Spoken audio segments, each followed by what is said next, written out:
Buddy, I'm Squoidat. I have not made a video in a very, very long time. So, sorry to anyone who's subscribed to me in the past, who has since not been unsubscribed. It's gonna be a different video. I'm probably gonna do a little more of these in the future, just because I've been messing with a lot of audio stuff. I don't really have a lot of time to play video games. Here I have the Steer It Up turntable from House of Marley. I got this about a year ago. I tried to do research online about it before I bought it. Well, rather, it was given to me as a gift for my birthday, I think. I tried to do a lot of research about this. And I found that there was almost nothing about this anywhere online, which I'm here to rectify. I'm going to try to make this quick. So, I'm going to start off with all the good stuff, because this is my second time making this video, and I felt like I was a little too cruel to this particular device. This is not my first turntable. I was looking for something cheap. This is about, you can find this in between $160, I think, or $170 to about $230. Depending on where you get it from. It's been out for a little while now. It is not a bad turntable. Right up front, I'll tell you, you can find better turntables, functionally better turntables than this right here for the same, if not cheaper, price. So I will say you won't find anything quite as aesthetically pleasing as this for this price. Now, it's got a quality. Tone arm is a good quality tone arm. It's sturdy. It's light. It has, unlike a lot of the cheaper turntables which come with that Chinese ceramic cartridge stylus, this one actually comes with an Audio-Technica. You can see here I've replaced it. I think it's called the ALN 3000L or N or something like that. You know which one I'm talking about. It's too popular not for you to not know what I'm talking about. I've replaced it just because I felt like replacing it, see if it got better quality. Not that much better, but yeah, this is a decent one. I will probably put the stylus cartridge, I will put that in the, I'll show you where to get it. Sorry about that. Suddenly I've got a very dry throat. So, it's got USB connector in the back, USB-A. It's got a built-in phono preamp. You can see there I've got a little video cord in the back there that I don't use. But you use RCA cords to hook this up into a receiver or directly into. It comes with a RCA to headphone jack auxiliary cord kind of thing. So you could plug it into their one of their speakers, which are not bad speakers. I actually have a pair of the. I don't know if this is the Get Together. I don't know. It's a decent speaker. It's got pretty good bass. I'm not reviewing that, so that's not important here. But I plug it actually into a receiver. There's a little fly there, a little fruit fly. I live in Florida, so these things happen. I missed them, by the way. I didn't kill anything on screen. So I plug it into a receiver with this very convoluted setup here that I have here, but I'm not here to talk about my setup. I'm here to talk about this turntable. It also comes with a headphone jack up front, which, look, man, if you really care about your audio and you want to hook it up to a receiver, you want to hook it up to a receiver with headphone jacks. You don't want to listen to it straight from here. That's kind of silly. But it's there if you want it. If you're not someone who's picky. My girlfriend, for instance, she's not really picky about deep bass or anything like that.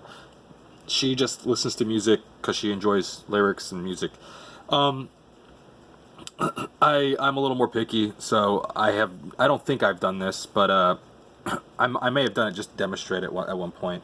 But yeah, it comes with the I think it's a 3.5 millimeter jack there. It's fine if you want to use that. I don't.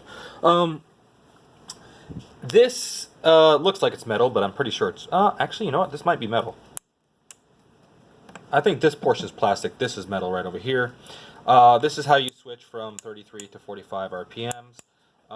0 is the off position. Universal sign for off is 0, if you didn't know that. It's got anti-skate. I think anti-skate's garbage, bullshit, so I don't use it. It also is not the best on this machine in particular.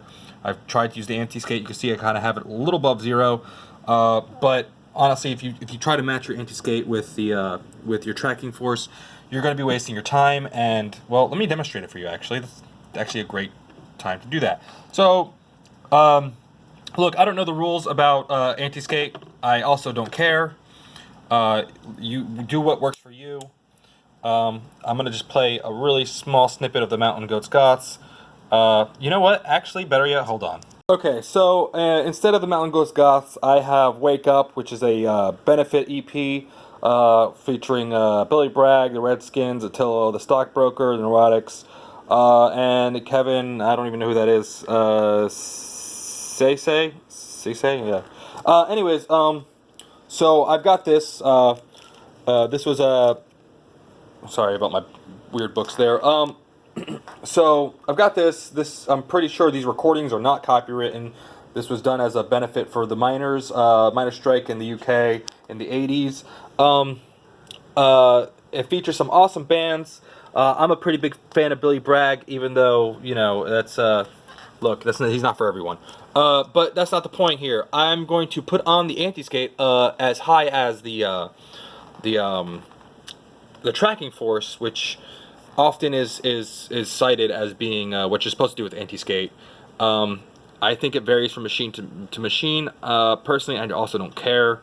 Look, there's people who say anti-skate is garbage and doesn't do anything anyways. I'm not really one of those people, but I stand somewhere kind of in between. So I'm going to put this on, and I'm going to turn on my receiver. I'm going to turn on my speakers. 58 seconds flat, they were burning in the sky, because it wasn't as safe as houses, just like you said. A flash in heaven, a magnificent seven are dead. Sitting down at breakfast, not knowing it was the very last to enter the living body. So that's kind of embarrassing. Normally that doesn't work. For some reason it's working well, and I've actually, I'm not even going to get into it, but I'm going to put it down deeper into, because it seems to happen when it's closer to the center of the record. So let's go ahead and turn this back on.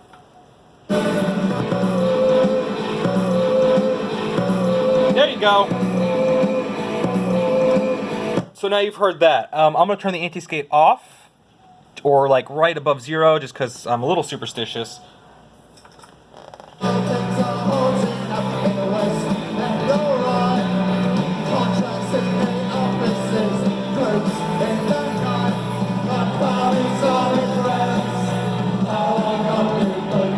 So if I didn't say before, the reason why I'm using this track instead of Mountain Goats is because I don't want to get flagged. Pretty sure none of this is copywritten. I really don't know how copyright law works, and I don't care. I think intellectual property laws are stupid. But I will say that anti-skate is garbage. For this machine in particular, don't use it. It's got this little flimsy plastic knob that you don't really need to worry yourself about. And some records handle it better than others. Honestly, I don't think you really need it. But it's there if you want it, if you're one of those people who swears by it. So we looked at the kind of the I/O in the back here. You know, you got your left and right speakers. Your preamp switch is right back here somewhere. Maybe you could see it. I'm not going to focus too much on it. There is a USB jack in the back and your power outlet. The power brick comes with different kinds of power bricks for different regions. It's got like little switch input things that you could do. You could take them apart, reassemble them. I keep all the parts in a box down here. So yeah, it's got this bamboo finish, which is fantastic. I love it. It's real bamboo, and it's kind of like a signature for the House of Marley brand. It comes with a metal platter. It's a belt drive, obviously, and on top of that sits a silicone platter mat, which has little speckles of white, just like you'll see in other components. It's got like these little speckles of white here and there. It looks kind of cool, I guess, but it's really grating when you're trying to, you know, make sure your mat's clean. It's textured, so you do feel those little bumps and they feel like dirt. I try to clean it off as often as possible, but I can never tell if it's clean. So you might want to switch platter mat. I think it's functional. It works really well. This thing does not slide without moving the platter. It doesn't slide at all. It's that's how it's supposed to go. It's supposed to function that way. So we've talked about everything. It comes with the 45 adapter if you have 45s, which I do, that need the adapter. So it's got a decent tone arm. You can switch out the cartridge. It looks like you can switch out the head if you really try it. I'm not going to try that. I'm sure there's some way to do it. It's got the and the head again. It looks kind of cool. It's got the Rasta colors there, very discreet. It's got the branding there, which again is not really in your face too much. You kind of don't even, when you look at the whole thing, you kind of don't even notice it. But the branding is you know, it's kind of minimalistic. It's kind of cubed. It's not something you worry about all day. It's not some stupid insignia with a horse on it or something. It's let me straighten that up a little bit. It plays 45s, it plays 33s. The playback speed in which it plays is fantastic. I love it. It's great. I've had two of these devices, and I'll explain that in a second. And the playback speed is on point. It's very accurate. Wow and flutter is not horrible like some other turntables that I've used, where you could really hear the wow and flutter for those cheaper turntables. This one is pretty premium, even though it rates the wow and flutter kind of high on the website.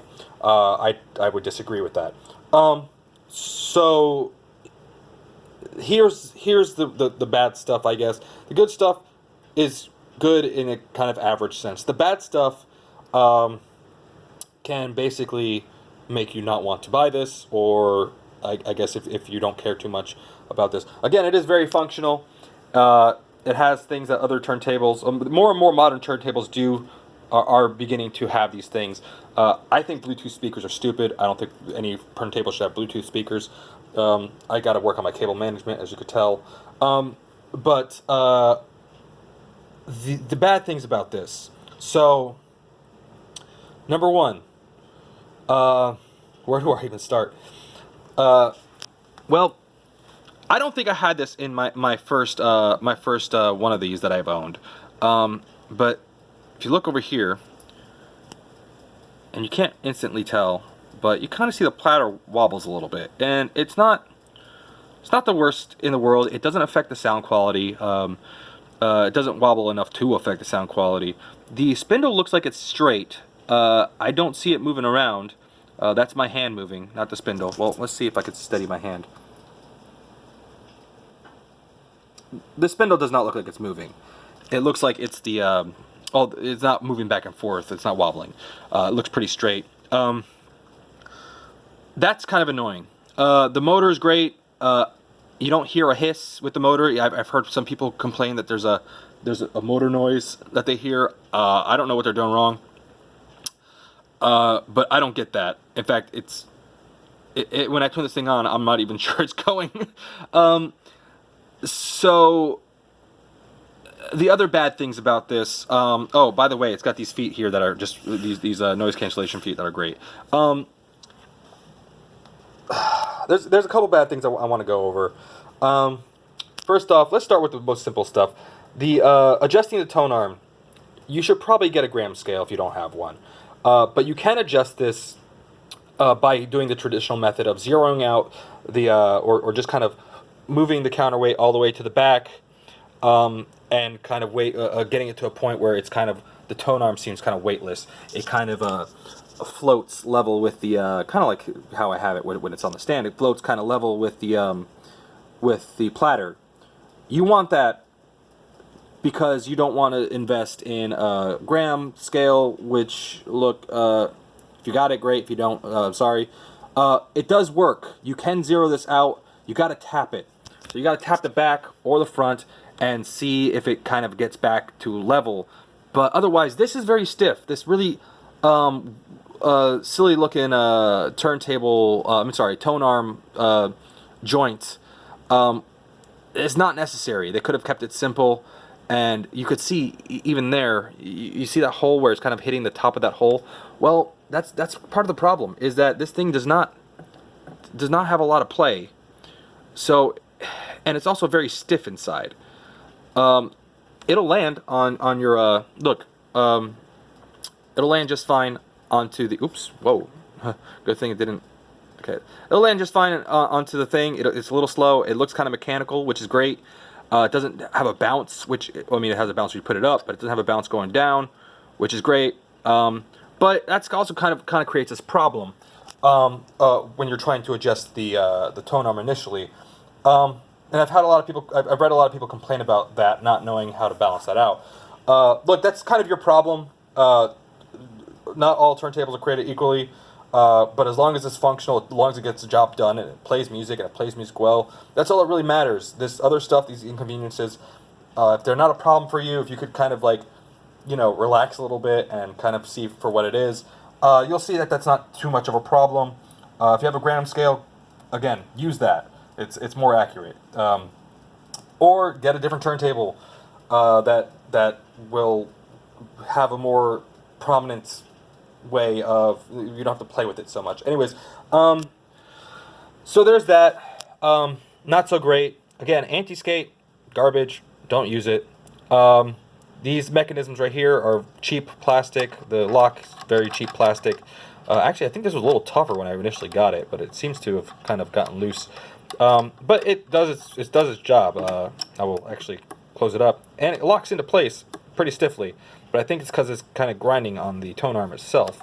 When I opened this up out of the box, I did not know I had this. This fell out of the box and underneath my couch at some point, and I bought a different adapter. Turns out I didn't need it.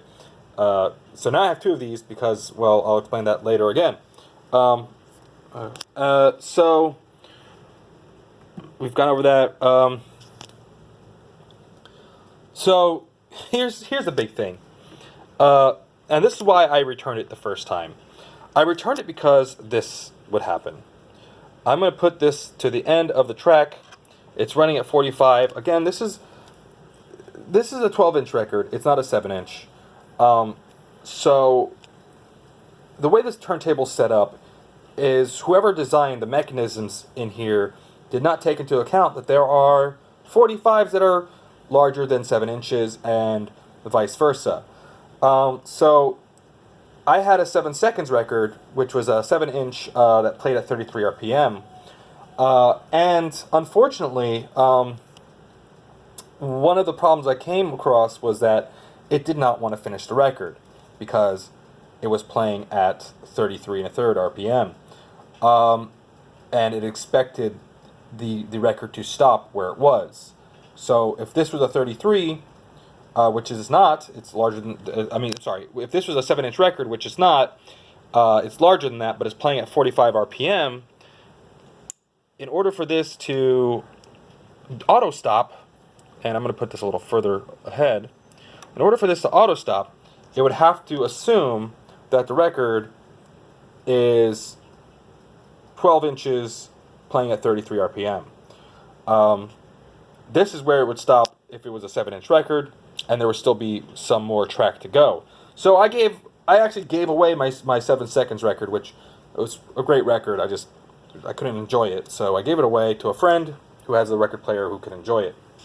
Now, this is a 45. When I put it at 45, it keeps spinning. That's really annoying. And if you want to hear the results of that, here I'm going to raise the volume. It's worse on some other of my records, but you keep getting this sound, and you don't want that.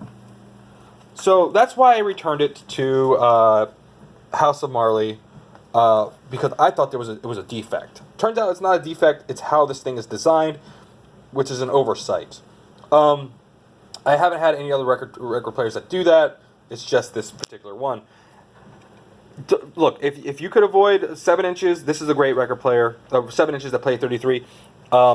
If you could avoid, you could still play the 45s that are bigger than 7 inches just fine. But you're not going to be super happy with the results when time comes to end this thing, and this thing is kind of just making that repeating sound, unless you're a very attentive listener. I put records on, I go do some work, and then I'm stuck in the middle of work. Instead of silence, I hear tit tit tit tit tit, and then I'm done with it. I don't want it. So, if you're not going to be very attentive to the record player while you're playing these larger 45s, then this might upset you. Where else? What else can I say about this? And again, 33s that are 7 inches, forget it. It's just not gonna. I mean, I'll show you an example. I don't think I have a 33. Give me 1 second. Okay, so this is the Dix Hate the Police.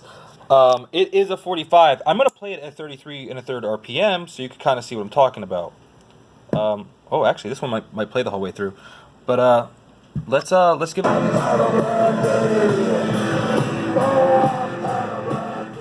So obviously, it's not supposed to be played at 33 and a third. It sounds ridiculous, actually. This is a band, if I'm not mistaken, out of Austin, Texas. They're actually a really, really great band. I'm not even sure they're still together, but I kind of grew up on this track as a youth. Now, look at this. So, it looks like it's still got some music to go. I could be wrong. I think, actually, it just stopped. Yeah, it just stopped right at the end of the music. But there are some EPs that continue on. This won't. I'm lucky this is 45 and not 33, and I'm lucky that it doesn't have music right where it stops there. So that's a problem. That's not a great problem to have. I don't have any other. The only one I had was a 7 seconds record, and again, I gave that away. Not super upset about it. But now I have to avoid a whole category of music that it just sucks. Now, this is not the only record player with that problem. There's with a problem that's like this, that's related to these sizes and speeds. I've seen record players that have automatic tone arms that if you play a 45, it's going to start at the middle of the record, right around here, instead of, or actually, this is a good example. It's right around here instead of the record that is larger, just playing at a different speed.